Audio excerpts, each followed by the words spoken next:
Hi, this is Corey Johnston, and today's lesson is going to come from the 11th chapter in the book of Romans. We're going to slice it in half. It's a chapter of 36 verses. We're going to do 18 now and 18 later.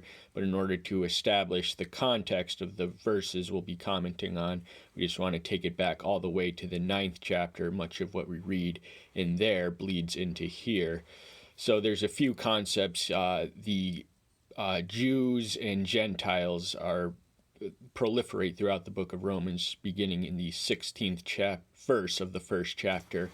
For I am not ashamed of the gospel, for it is the salvation unto all who believe, the Jew first, then the Gentile. So the order in Paul remained a Jew, but he was the evangelist to the Gentiles, and bridging them and uniting them was his main concern. And Israel had played a significant role in salvation history, and he is proud to call himself a Jew, but he also does not boast in his Jewishness, because all are equal in one.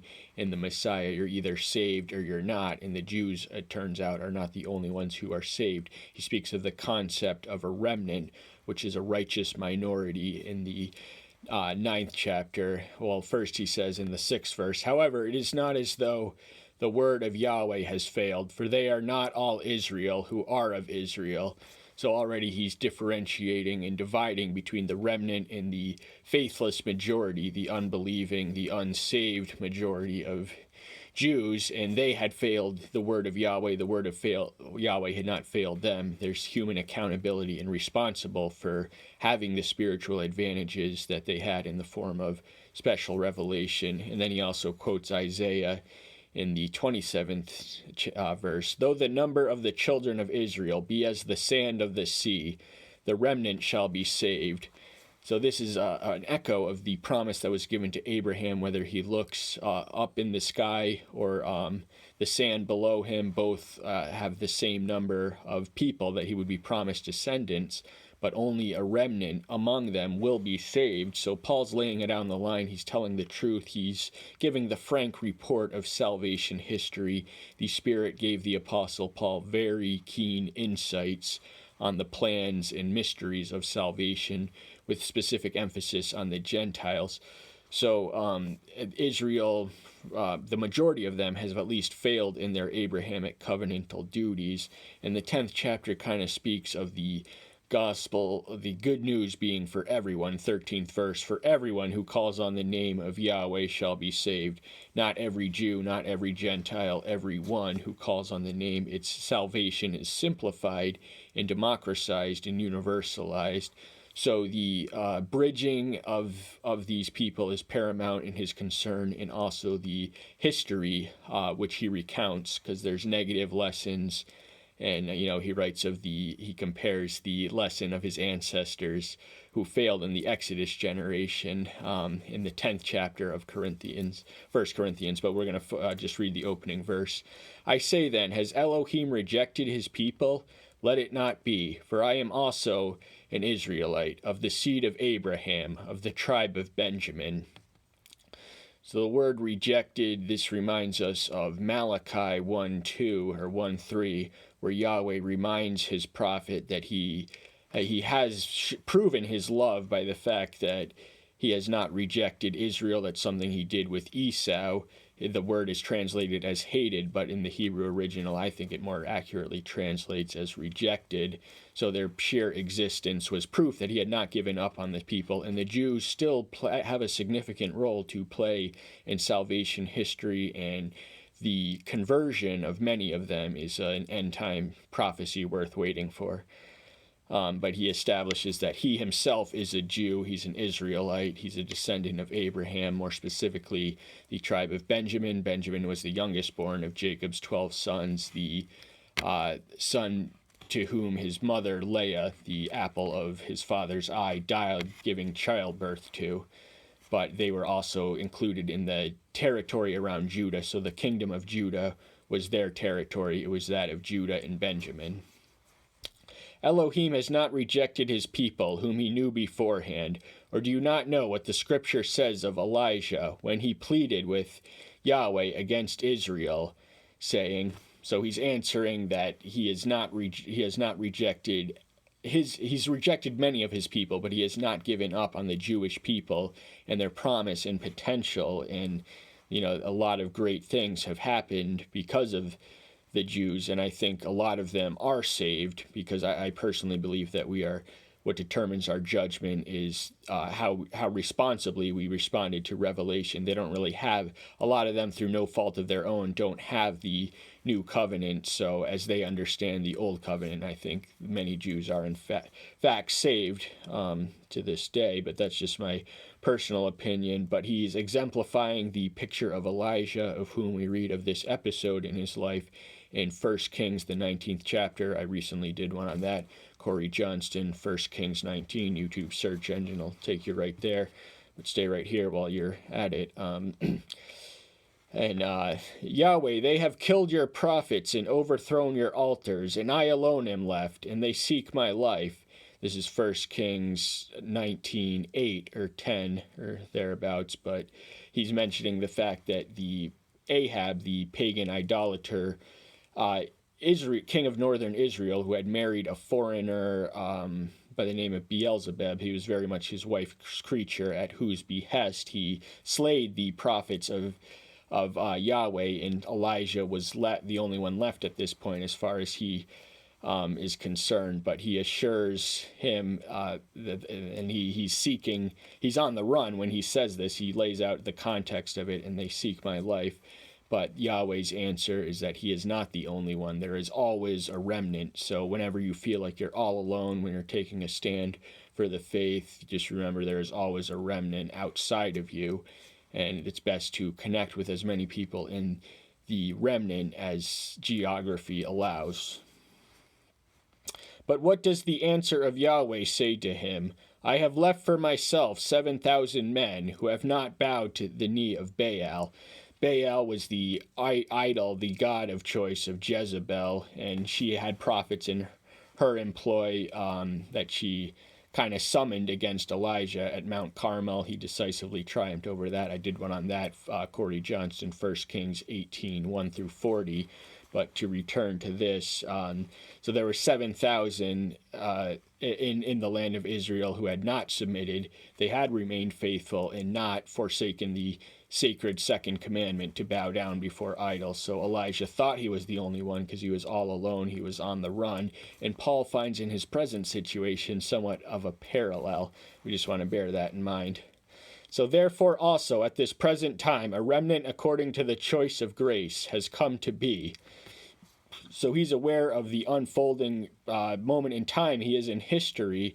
There is a remnant. There has always been a remnant. So he is part of the faithful remnant, which a lot of them would be Jewish Christians, the early converts who kind of spread the faith to the Gentiles. So he also balances the Gentiles' drive for domination, since they numerically overwhelmed the Jews. He reminded them that everything they had came from the Jews. And if by grace it is no longer of works, otherwise grace is no longer grace. And if it is of works, it is no longer grace, otherwise works is no longer works. So this is with the exception of Ephesians 2, 8, and 9, which reads, For by grace ye have been saved, and not of by works, lest any man should boast. This is the probably most recognizable verse pertaining to grace, and the balance of works. That was the old wine, which was of Jewish legalism, which had degenerated to this point to obsessively mechanical and external legalism, which was divorced from the true intent and spirit of the one who had given them the law. So they had so concentrated narrowly and excessively on the minutia of the physical measurements of obeying the law that they didn't even cultivate grace while it was all around them. And so they thought they had to work for their salvation, when salvation is in fact much simpler. What then? Israel has not obtained what it seeks, but the chosen obtained it, and the rest were hardened. So he's drawing a line in the sand between the remnant and the majority. The majority were hardened. They had consented to the crucifixion, and they were threatened by the presence of these people who were coming into their synagogues and temples. That's where the earliest Christians preached and taught for at least the first 20 years. It wasn't until then that they started to meet in private homes. It wouldn't be until the year 300 where we started meeting in the 330s with the conversion of the Roman Empire by Constantine that churches were designated locations for worship where we could gather without fear of being hunted down by the authorities. So for the first out of necessity, but it all began in the synagogues, and so Christianity is founded. Judaism is very much foundational to Christianity. We cannot acknowledge that enough.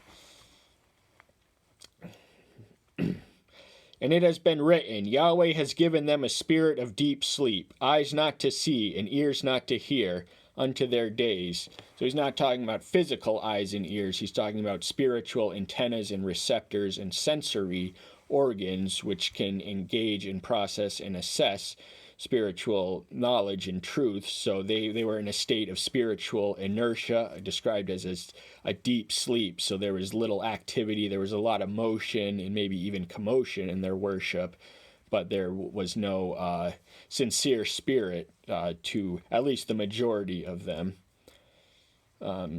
David also says, let their table become for a snare, and for a trap, and for a stumbling block, and a recompense to them. Let their eyes be darkened, not to see, and bow down their backs always. That is a citation of Psalm 69, 23, and 24. David is referring to his enemies, but Paul is applying the wording of it and the concept of it to the backsliding, the hard-hearted majority of the Jewish nation who had rejected the Messiah in their midst and the calling to the new faith, which had originated from them. And Paul used as he explains it on its unfolding, the purpose for the hardening of the Jewish people, not just the result, but the purpose was for the message to spread to the Gentiles so that the God of the heaven and the earth can be worshipped more appropriately. And I say, I have not stumbled that they should fall. Let it not be. But by their fall, salvation has come to the Gentiles to provoke them to jealousy. So they're so hard-hearted that they resist the idea or even the activity of spreading the message of salvation to the Gentiles. Many Jews thought that salvation was their precious commodity. Why would they want to share a thing like that by people they regarded as barbarians, outsiders, subhuman almost by this point? So we just want to appreciate the Jewish mindset, the average Jewish mindset. Of course, there always was a remnant, and the remnant were the ones with the eyes to see and ears to hear and embraced the new faith when it sprang out and originated from among them. And if their fall is riches for the world, and their failure riches for the Gentiles, how much more their fullness? So the presence and temptation and reality and existence even of riches and worldly wealth is a stumbling block to a lot of faithful people. Once the money gets involved, it complicated things. Paul was prudent enough to stay away from that, that course. He never accepted funds, and he used this argument to defend that he had taken nothing from these people. It was all for you. Everything I have and gave, I did it all for free, and I did it all for you. So Paul stayed clear of the temptation and snare for money, but he was realistic enough to recognize that he could not impose his own personal Spartan standard on the church at law if it was to survive. So he did, in fact, ordain the idea of salaried ministers. For I speak to you, the Gentiles, inasmuch as I am an apostle to the Gentiles, I esteem my service. So in Acts 9:15, the order is actually the Gentiles, their kings, and the Jews. A lot of people overlooked that the Jews were part of the formula. So that verse actually marks the dawning point. I've relied on it as a reference a lot to identify Paul as the apostle to the Gentiles, and he primarily was, and he was the primary one, but he was not exclusively devoted to the Gentiles.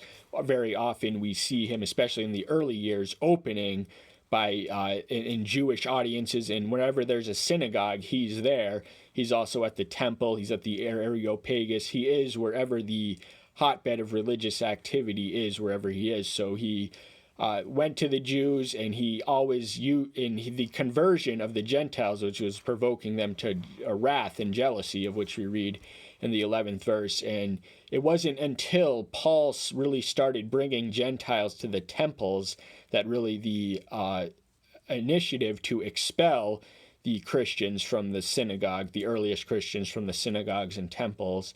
This would have been the first 2 decades after the resurrection, from the temples, thus forcing us to retreat into private homes and residences, and then wait some 300 years to have it out in the open and state sanctioned and legally protected and all that stuff. If somehow I might provoke to jealousy my own flesh and save one of them. So Paul was always collectively minded. He was self-sacrificial, almost to a fault, but there really was no fault in all that he did and all that he gave and all that he sacrificed for these people. It was a testimony of his own transformation, because Paul was even blinder than a lot of the people he converted before he was converted. So he did atone, or at least repent satisfactorily of his past behavior, shall we say. For if their casting away is the restoration to grace of the world, what is their acceptance but life from the dead? So they're casting away the restoration or the extension of grace to the world. It's no longer an exclusively Jewish gift to be counted on, but now the path of salvation has been opened by grace through faith to the Gentiles, the whole world. The Jews, their exclusivity in the history of salvation history is, for all intents and purpose, over at this point. And it is to Paul, above all others, that this phenomenon was due. And he was proud of his Jewish roots and heritage. He certainly did not sell his people out. He was just realistic enough to recognize that the future of the new faith lay in the Gentiles, and to accommodate and respond to them accordingly. So he was, he did more for the Gentiles than anyone else, and no one else did quite what he did for the Gentiles. We often don't think of Gentiles because the divisions have been eradicated since then, but the division of Jewish and Gentile, that's not something we think about when we go to church.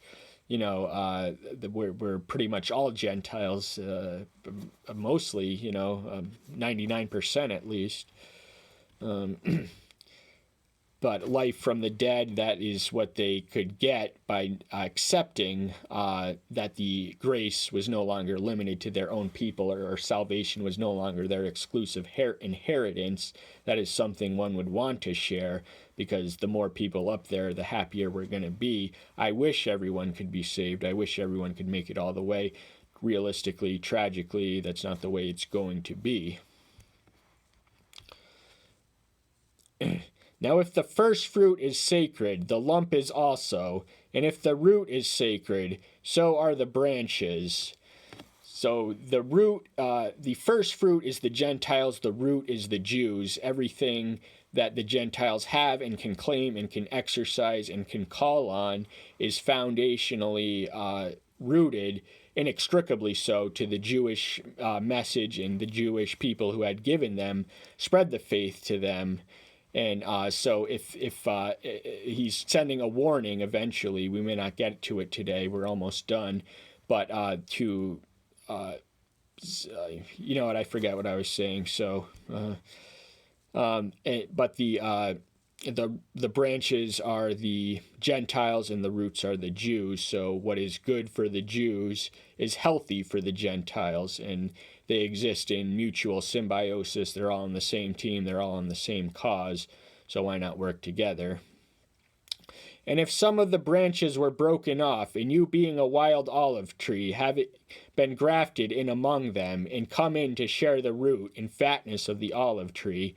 So he's speaking to the Gentiles at this point. This marks a literary transition where he begins to speak of to the Gentiles. He was earlier addressing the Jews. He was asking them if they were doomed forever, all of them. No, because there is always a righteous remnant, as Paul qualifies. But he's speaking that if Jews could be cast off from this fruitful branch of eternal life, so too can you. So, abiding is an activity. One does not come to the vine, attach oneself, and remain there by inertia. It has to be an active relationship of mutual growth between us and the one we disciple ourselves to. Do not boast against the branches, and if you boast, you do not bear root, but the root, you. So he's warning the Gentiles not to take advantage of their numerical superiority. A lot of them were treating Jews, we can imagine, as perhaps second class. They were new to salvation. They probably a part of them wanted to exclude them as much as the Jewish majority wanted to exclude them. But so he says not to boast against the ones to whom you owe what you have. It just doesn't make sense because everything that we Gentiles have, the new dispensation, we owe to the Jewish people who wrote this book, Genesis to Revelation. Luke is the only one that is a Gentile author, but we owe the Jewish people more than we can possibly repay for our, including Yahshua himself, who is Jewish. So we want to maintain a mindfulness and a respect for the Jewish predecessors who carried the torch we carry today. And I hope that's the reason you're here. That's all the time we have for today. Thank you so much. I'll see you soon. Bye-bye.